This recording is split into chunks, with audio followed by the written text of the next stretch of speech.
So very good morning children. Today we are going to learn class 10 science chapter 1, and this is the first video, part 1. So what is the chapter? Chemical reactions and equations. So in this we are going to mainly deal with how to balance the equation and what are the types of chemical reactions. So first of all, what is a chemical reaction actually? So the process, it is a process. Chemical reaction is a process in which new substances with the new properties are formed. And when this new substances with new properties are formed, even some basic things happens, that is a rearrangement of atoms takes place. So totally a new substance is formed with the new chemical properties. And from the reactants, the products are entirely different, and the chemical reaction is generally characterized by a change in color and change in temperature, change in state, or change in evolution of gas, and maybe a formation of precipitate. So all these things characterizes, मतलब एक ये दिखाता है कि हाँ यहाँ पे chemical reaction हुआ है ना, कलर चेंज हो गया या टेम्परेचर मतलब थोड़ा गर्म हो गया या ठंडा हो गया. सो एक्सोथर्मिक रिएक्शन में गर्म हो जाता है अगर आप टेस्ट ट्यूब में परफॉर्म कर रहे हैं तो, और एंडोथर्मिक रिएक्शन में टेस्ट ट्यूब ठंडा हो जाता है क्योंकि वो एनर्जी को ऑब्जॉर्व करते हैं. सो चेंज इन टेम्परेचर होती है और चेंज इन स्टेट होता है. कोई सॉलिड चीज को आप रिएक्ट कर रहा होता है लेकिन जो उसका एंड प्रोडक्ट है may be A gas, and evolution of gas can takes place and formation of precipitate can takes place. तो ये सब केमिकल रिएक्शन का कैरेक्टरिस्टिक्स है, मतलब केमिकल रिएक्शन हुआ करके कुछ एविडेंसेस है. So before going into the types of chemical reaction, we will be first dealing with how to balance a chemical reaction. And if there is a reaction given using the symbols, then how will you balance the reaction? But before that, I'm going to give you a few things that you have already learned in class 9th. So यहाँ पर valencies दे रखा है. Actually I have written here positive valency and negative valency, but we don't write even negative in valencies, we just write the number only. But in order to make you understand that when there is a compound is formed, for example sodium chloride, so Na plus Cl minus, sodium has one electron in the outermost shell, one free electron in the outermost shell. Chlorine has 7 free electrons in the outermost shell, so it has a tendency to gain 1 electron, so it is -1. So anyway, we just say that it is 1, but in order to make you understand, I am putting it here plus and minus. So sodium, potassium, silver, copper, so their valencies are +1, means they are ready to give 1 electron. Barium, magnesium, calcium, zinc, iron, copper and lead. Pb is lead. तो इसको कैसे read करते हैं ये आपने 9th class में सीखा, तो इसको एक बार रिवाइज कीजिए और इसको रीड करना आना चाहिए, फिर नहीं तो केमिस्ट्री बहुत टफ पड़ेगा आपको. So barium, magnesium, calcium, zinc, iron, copper, lead, इसका जो वैलेंसी है मतलब they are ready to give 2 electrons. Aluminium and iron they are ready to give 3 electrons, valency +3. Chlorine, bromine, iodine and ammonium, NH4.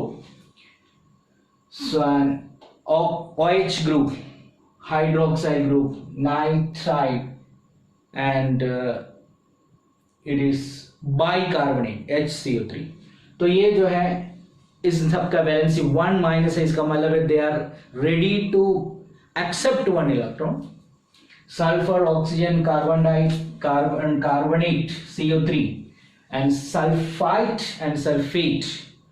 So they are all having the valency 2 minus, means they are ready to take 2 electrons. And nitrogen and phosphate, PO4, they are ready to take 3 electrons. So इनकी valency 3 minus होती है. तो जब भी आप compound बनाते हैं तो अगर आप इनकी वैलेंसीज आपको याद है तो कंपाउंड बनाना थोड़ा इजी होगी। और इसमें थोड़ा सा कंफ्यूजन है, आयरन में आता है और कॉपर में आता है, क्योंकि कॉपर का +1 भी है, +2 भी है, और आयरन का +2 और +3 भी है। बाकी में कोई कंफ्यूजन नहीं है। So most of the formulas you have to buy at what kind of chemical reaction is happening here. तो मैं यहाँ पर जैसे मैंने आपको बताया कि ये जो chemical reaction है it is basically characterized by maybe evolution of gas, maybe change in temperature, maybe change in color, maybe change in state. So let me give you a few examples of some chemical reactions. So the number one is which is given in your textbook itself, magnesium burns in air. So magnesium ribbon को अगर आप एक tongs से पकड़ेंगे, उसको जलाएंगे, उसको गर्म करेंगे तो भी ये हो जाएगा। So magnesium react with oxygen to form magnesium oxide, ठीक है। So यहाँ पर मैं Mg2 इसीलिए नहीं लिखा क्योंकि Mg इज मोनोएटॉमिक, मतलब इसका जो मॉलिक्यूल में ओनली 1 एटम इज देयर, लेकिन ऑक्सीजन जो है वो एक ऑक्सीजन एटम एक्सिस्ट नहीं होता, मॉलिक्यूल्स एक्सिस्ट होती है ना। ये आपने 9th क्लास में सीखा होगा, atoms does not exist, actually molecules exist. लेकिन कुछ मॉलिक्यूल्स मोनोएटॉमिक है, मतलब उसमें एक ही एटम है उस मॉलिक्यूल में। कुछ मॉलिक्यूल्स जो है वो डायएटॉमिक है, कुछ ट्राई एटॉमिक है, कुछ टेट्रा एटॉमिक है, कुछ पॉली एटॉमिक है। सो ये सब आप 9th क्लास में सीखा है, so I am not going deep into that, है ना। सो ये जो एटम्स एंड मॉलिक्यूल्स वाला चैप्टर अच्छे से रिवाइज करेंगे तो आपको केमिस्ट्री का बिल्कुल बेस मिलेगा जो 9th क्लास का है, एटम्स एंड मॉलिक्यूल्स, ठीक है। सो मैग्नीशियम का 2 Mg2 वगैरह हमने इसलिए नहीं लिखा because it is monoatomic. Oxygen, hydrogen, chlorine, ये सब डायएटॉमिक है जी। ऑक्सीजन, हाइड्रोजन, क्लोरीन, इन सबको हमेशा ऐसे लिखता है, ओके। O2, H2Cl2 अधिकतर गैसेस, है ना, डायएटॉमिक ही है। And hydrogen, okay. So let's go with this. अभी ये बैलेंस इक्वेशन नहीं है, बैलेंस करना तो बाद में हम सीखेंगे। एनीवे, अभी इस इक्वेशन में या ये जो केमिकल रिएक्शन में, why it is a chemical reaction, because magnesium and oxygen, magnesium is solid and oxygen is gas, and this Mg or is a powder which is formed here, है ना। एक white powder है, magnesium oxide बोल सकते हैं आप इसको। और ये जब मैग्नीशियम ऑक्साइड में बदलते हैं तो ये बहुत ही डैजलिंग वाइट फ्लेम, मतलब बहुत चमकीला, है ना, बहुत ही bright white flames, white flame में ये जलते हैं। मतलब मैग्नीशियम ऑक्सीजन के साथ जब रिएक्ट करते हैं तो बहुत ज़्यादा रोशनी प्रोड्यूस होता है, वो भी एकदम white dazzling white flame produce होता है। फिर वो वाइट पाउडर में बदलते हैं, एशेस में बदलते हैं, ऐसे आप मान सकते हैं। सो वाइट पाउडर में बदलते हैं एंड दैट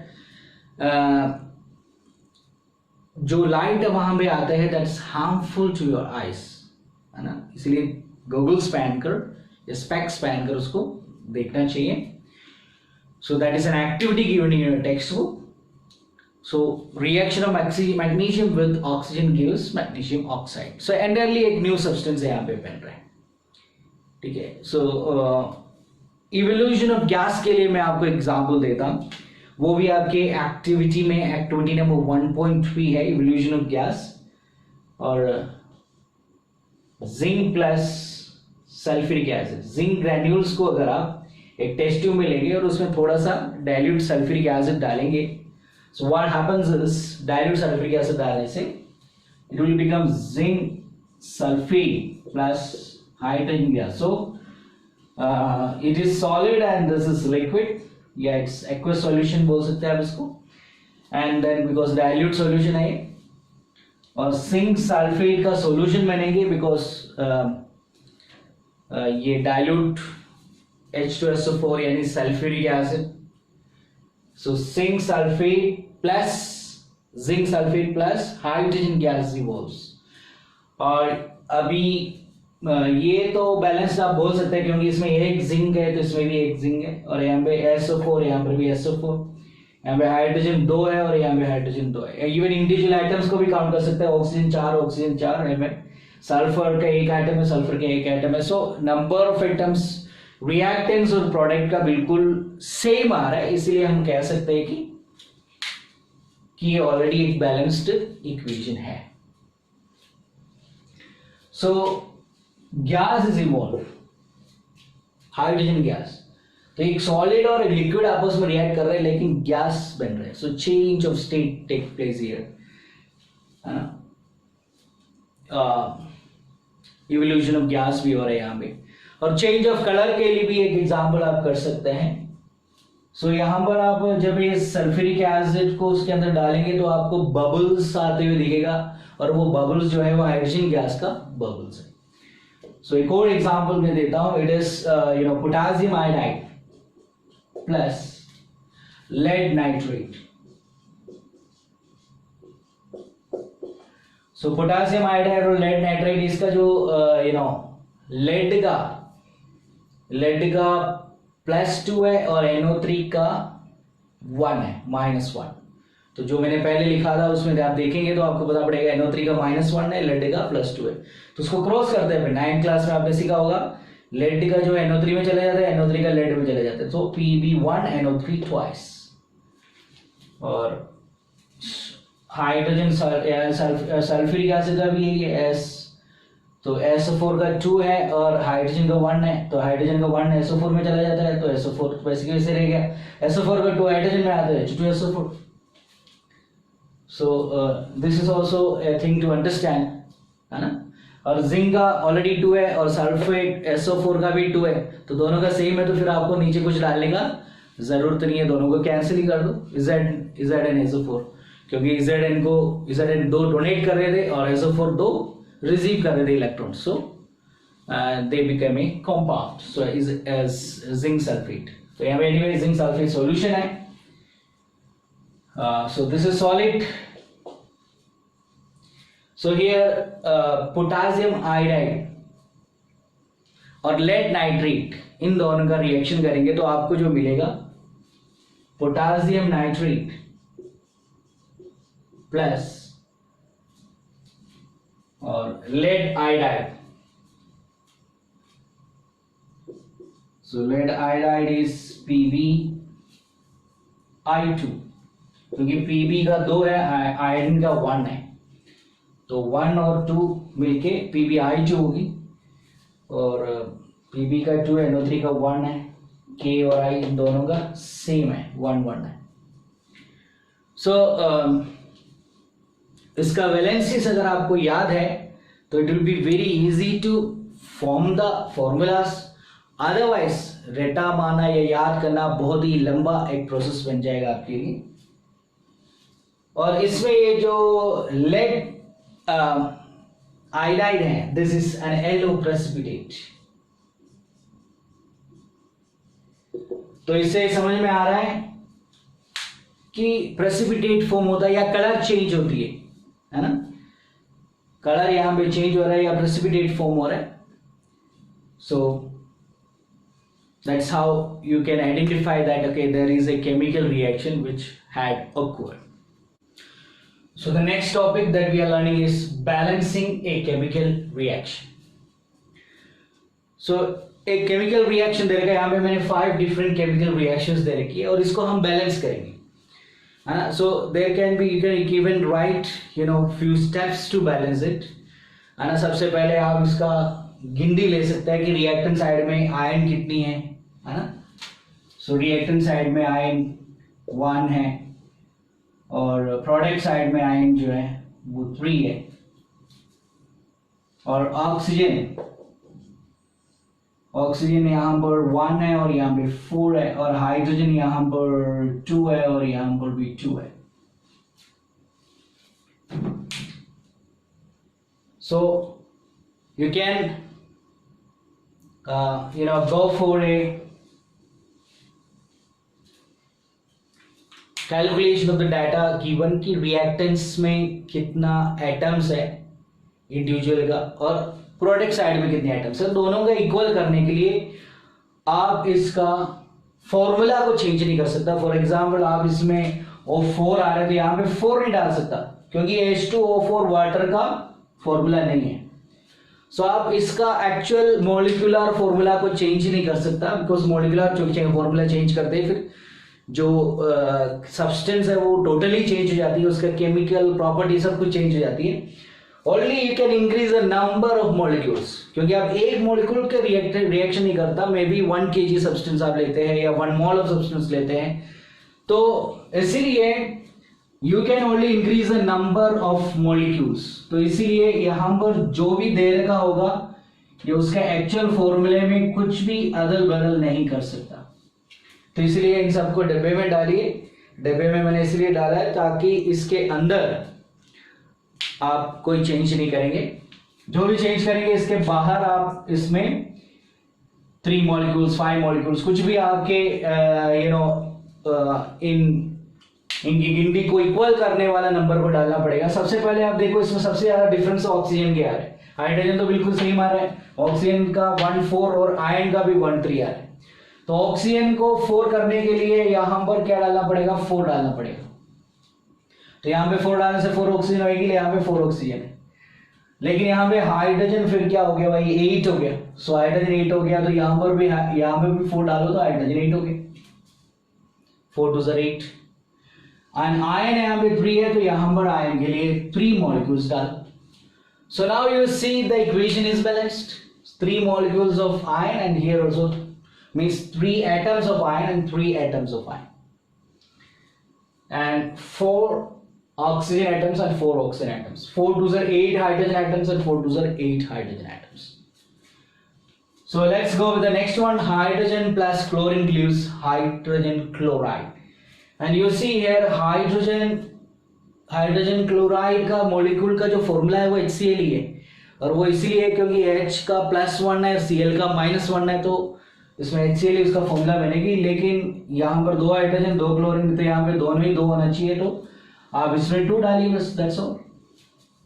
और यहाँ पे कुछ डालने की जरूरत भी नहीं है, सो इसको हमने कुछ करा नहीं, और इसमें 2 एक्स्ट्रा डाल दिया, तो automatically it is balance now. और अगले में देखो बेरियम क्लोराइड है और एल्यूमिनियम सल्फेट है, और एल्यूमिनियम क्लोराइड बन गया और बेरियम सल्फेट बन गया। तो ये जो बेरियम क्लोराइड है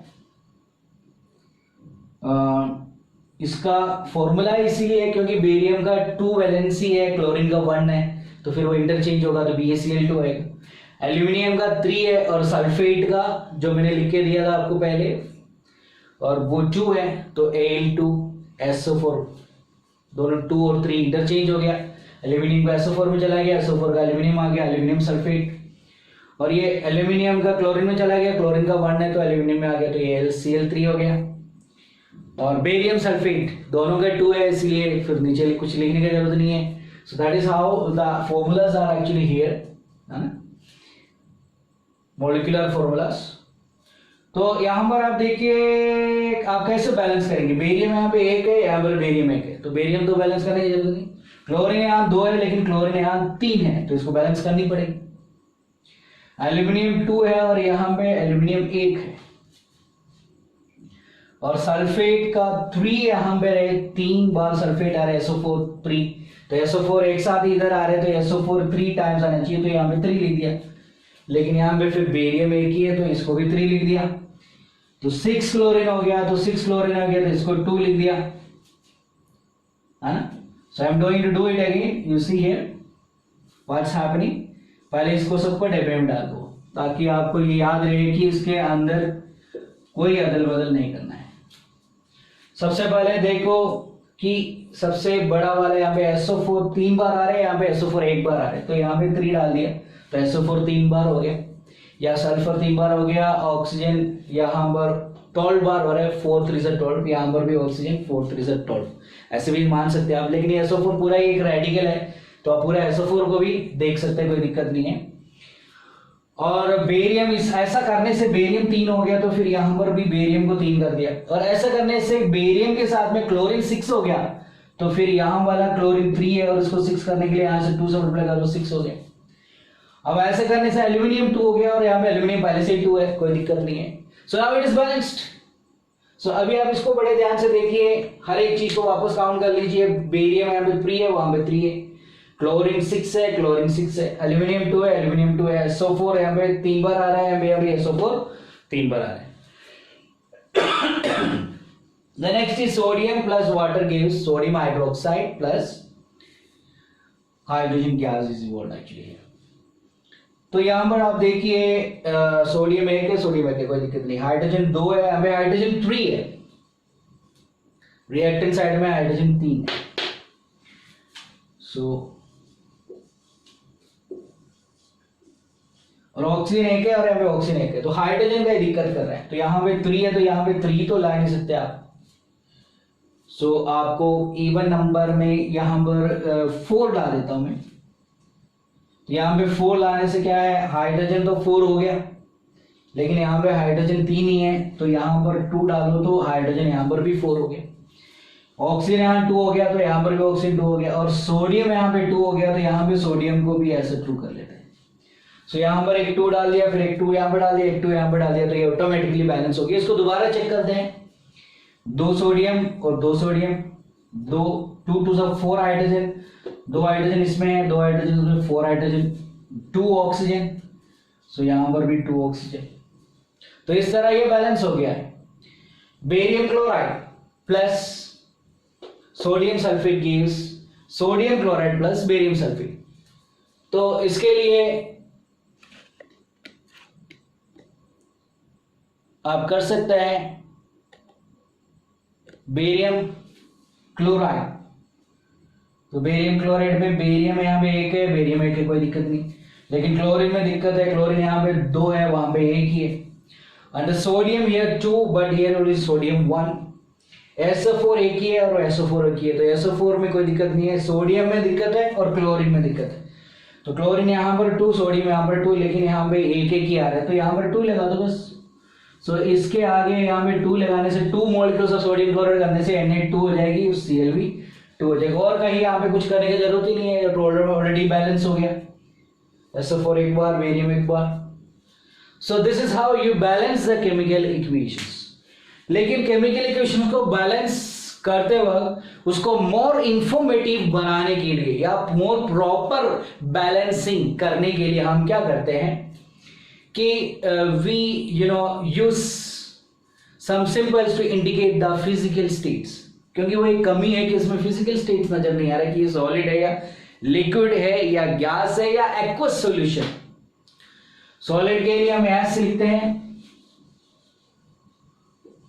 और लिक्विड के लिए L लिखते हैं और गैस के लिए G लिखते हैं और AQ लिखते हैं किसके लिए, एक्वस सॉल्यूशन के लिए। एक्वस सॉल्यूशन के लिए AQ लिखते हैं। एक्वस सॉल्यूशन क्या है, जैसे फॉर एग्जांपल नमक, सोडियम क्लोराइड। सोडियम क्लोराइड को मैंने पानी में घुला दिया, अब सोडियम क्लोराइड का सॉल्यूशन हो गया, नमक का सॉल्यूशन हो गया। शुगर को पानी में मिला दिया तो शुगर का सॉल्यूशन हो गया। सो वो सॉल्यूशन जो है उसको अपन AQ बोलेंगे, मतलब aqueous solution. It is dissolved in water ना, तो डिसॉल्व्ड इन वाटर तो एक्वस सॉल्यूशन हो गया।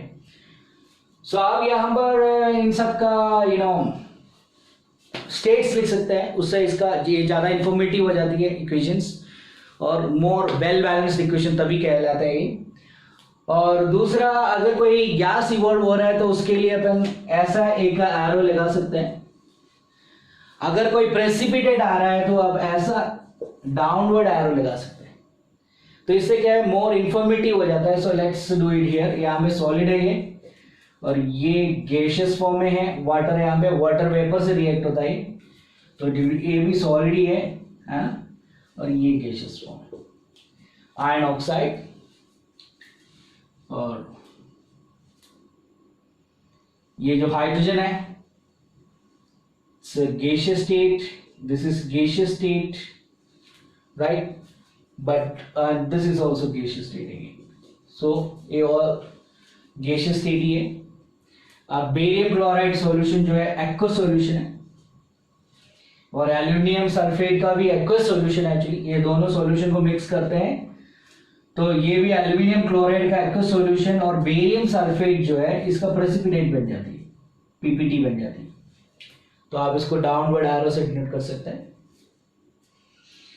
और सोडियम जो है it's solid and this is liquid, और इसका जो है एक्वस सॉल्यूशन बन जाती है ये NaOH, और H2 जो है वो गैस इवोल्व हो रहा है, हाइड्रोजन गैस इवोल्व हो रहा है, इसलिए आप ऊपर की तरफ एरो मार्क लगा सकते हैं। और बेरियम क्लोराइड जो है ये अगेन एक्वस सॉल्यूशन है, ये भी एक्वस सॉल्यूशन है, मतलब ये पानी में घुला हुआ है। और NaCl भी यहाँ पे डायरेक्ट सॉलिड नहीं मिलेगा आपको, एक्वस सॉल्यूशन में मिलेगी।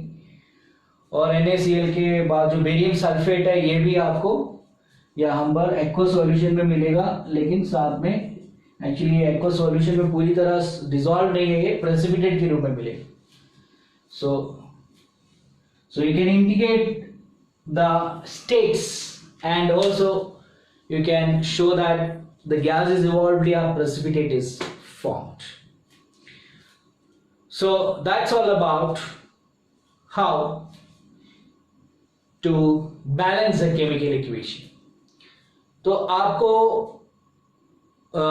3 क्वेश्चंस होमवर्क के रूप में है, जो हमने पहला जो 3 क्वेश्चंस लिखा है, and I gave you an example of change in color, change in temperature, है ना, एक मैग्नीशियम का दिया था और इस तरह 3 मैंने दिया था आपको, और वो इक्वेशंस को आप बैलेंस कीजिए। So that's a homework type thing for you. Now let's go to the next topic, that is types of reaction. So in this video we are going to learn only 2 types of reaction. So the first type is the combination reaction. So here are few combination reactions that we see. Magnesium react with oxygen to form magnesium oxide. Combination reaction ऐसा reaction होता है जिसमें 2 और 2 से ज़्यादा molecules combine to form a single molecule or a single compound. Then that type of reaction is called combination reaction. Hydrogen का molecule और oxygen का मॉलिक्यूल मिलके वाटर का एक सिंगल मॉलिक्यूल बनता है। कार्बन ऑक्सीजन के साथ बर्न होता है, कॉल जो है, coal burns in the air, means it reacts with oxygen to form carbon dioxide and release of energy, heat energy produce होता है। ये सारे एक्चुअली एक्सोथर्मिक रिएक्शंस है, मतलब हीट एनर्जी को प्रोड्यूस करने वाले रिएक्शंस है। और calcium oxide which is called quicklime. So a quicklime react with water and it forms silicate lime, calcium hydroxide. तो इसको मोर इंफॉर्मेटिव बनाने के लिए और बैलेंस करने के लिए आप इसमें मतलब इसमें कुछ नंबर ऑफ मॉलिक्यूल्स बढ़ा सकते हैं आप। मैग्नीशियम का और ऑक्सीजन का दोनों का वैलेंसी 2 है, इसीलिए MgO आ गया। लेकिन ये डायटोमिक मॉलिक्यूल है और मेटल्स जो है अधिकतर मोनोएटॉमिक है, तो Mg और प्लस O2 गिव्स। सो यहाँ पर ऑक्सीजन 2 है, यहाँ पे 1 ही है, तो यहाँ पे 2 कर देता है, लेकिन Mg2 हो गया तो फिर यहाँ पर भी 2 कर देता है। And this is solid and this is gaseous state and this is solid state. So it is now more informative and well balanced equation. Hydrogen is plus oxygen gives water. So both are gaseous state actually, and this is liquid state. But how to balance this? Here is only 1 oxygen, 2 oxygen. So you put here 2. लेकिन फिर hydrogen 4 हो गया, तो यहाँ पर hydrogen के साथ में भी 2 डालो तो 4 हो गया. So now this is a balanced equation. Carbon plus oxygen gives carbon dioxide. This is already a balanced equation. Calcium oxide, H2O, so OH twice. This is again already a balanced equation because 2 hydrogen, 2 hydrogen, 2 oxygen, 2 oxygen, 1 calcium, 1 calcium. This is again a balanced equation, but you can make it more informative. Solid, gas and gas, and calcium oxide is solid and liquid, and this is aqueous solution. So in this way we can balance this equation even. So these are a few combination reactions. So the next type of reaction is, the second type of reaction is decomposition reaction. So under this we are going to learn 3 different types of decomposition reaction. The first one is the thermal decomposition reaction. मतलब आप heat देंगे तो कोई एक compound जो है one और मोर compounds में डिवाइड हो जाती है, स्प्लिट हो जाता है. So decomposition reaction is a reaction in which one compound decomposes into two or more compounds, or maybe due to its temperature means giving heat. So this is heat decomposition, मतलब thermal decomposition. So due to heat. And light decomposition means due to light. And the third one is electrolytic decomposition reaction, means applying electricity या electrolysis के द्वारा आप decompose कर सकते हैं. So number one is thermal decomposition reaction, and here I am giving you 3 examples which is even given in your textbook. Iron sulfate FeSO4, ferrous sulfate plus gives, when you heat this, on heating ferrous sulfate it gives ferric oxide, it is Fe2 or 3, ferric oxide, sulfur dioxide and sulfur trioxide, and these two things are actually gaseous state and these two things are in the solid state. And even you can go for balancing, and I'm not going to balance it, this is as a homework for you, you can balance it. And the second one is calcium carbonate. On heating calcium carbonate तो lime है, actually lime stone बोल सकते हैं आप इसको. Calcium carbonate पत्थर है, चुन्नी का पत्थर बोल सकते हैं. Calcium carbonate when it is heated it becomes calcium oxide, quicklime and carbon dioxide, और इसमें हीट देना पड़ता है. सो इट्स एक तरह की ये एंडोथर्मिक रिएक्शंस है, you have to supply heat. And lead nitrate, so lead nitrate को अगर आप हीट देंगे then it will decompose into lead oxide, lead monoxide it is actually, and nitrogen dioxide and oxygen. और ये दोनों gas है और ये ब्राउन फ्यूम्स के रूप में बाहर निकलते हैं जब ये रिएक्शन होता है. तो ब्राउन फ्यूम्स का मतलब है ब्राउन कलर की एक गैस बाहर निकलता है. ऑक्सीजन तो कलरलेस है. और ये जो लेड नाइट्रेट जो था PbNO3 डाइस, Pb तो 2 है, NO3 1 है, इसलिए Pb का 2 NO3 में चला गया है. और ये कलरलेस सॉलिड है, this is solid colourless powder है. लेकिन लेड मोनोऑक्साइड जो है ये येलो पाउडर होता है, this is yellow powder, and brown fumes are formed and this is oxygen. Okay, even this ferrous sulfate has a color, and the color is here green color. Ferrous sulfate is green in color, and this ferric oxide is brown in color actually.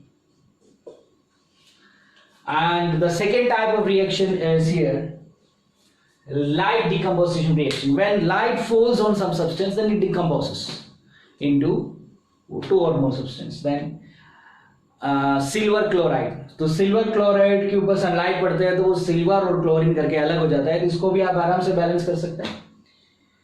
और silver bromide, इसमें भी silver और bromine के रूप में ये split हो जाती है, डिकम्पोज हो जाता है. So that is light decomposition reaction, and these are used in photographic plates actually. और पुराने जो रील वाला जो कैमरा जो है वो इसी के ऊपर फंक्शन करता है. और इलेक्ट्रोलाइटिक डिकम्पोजिशन रिएक्शन, सो जब आप इलेक्ट्रिसिटी सप्लाई करेंगे then water will split into hydrogen and oxygen.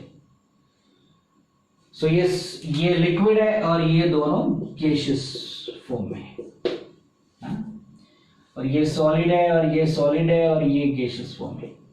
Solid है और ये गैसियस फॉर्म में. सो और यहां पर मैंने लिखा है एसिड्यूलेटेड. एसिड्यूलेटेड इसलिए लिखा है, ये एक एक्टिविटी है आपके 1.7, activity number 1.7. You can read and understand exactly how the reaction is performed, है ना. इलेक्ट्रिसिटी कैसे उसको सप्लाई में दे रहा है, और वहां पे 2 टेस्ट ट्यूब रखा है, जिस टेस्ट ट्यूब के अंदर हाइड्रोजन और ऑक्सीजन गैस जो है कलेक्ट हो रहा है. और एसिड्यूलेटेड का सिंपल मीनिंग है कि water actually it is a bad conductor, pure water is a bad conductor of electricity.